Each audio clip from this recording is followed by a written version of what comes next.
Converge naman ang inirereklamo matapos ang Prime Water. Matapos ang kanyang viral na reklamo laban sa serbisyo ng Prime Water, isang panibagong isyu na naman ang inilantad ni Carla Abellana, ngayong pagkakataon.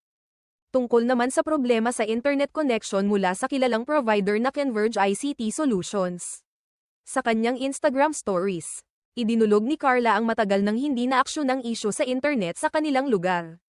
Ayon sa aktres, mahigit 1 linggo na mula nang mawalan sila ng koneksyon sa Wi-Fi.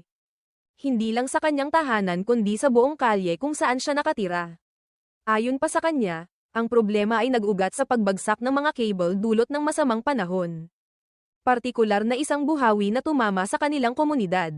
Sa kanyang mensahe, diretso niyang tinawagan ang atensyon ng Converge at ng kanilang opisyal na social media account. Aniya, "Dear at Converge Fiberxers at Convergite, please reach out to me directly. It has been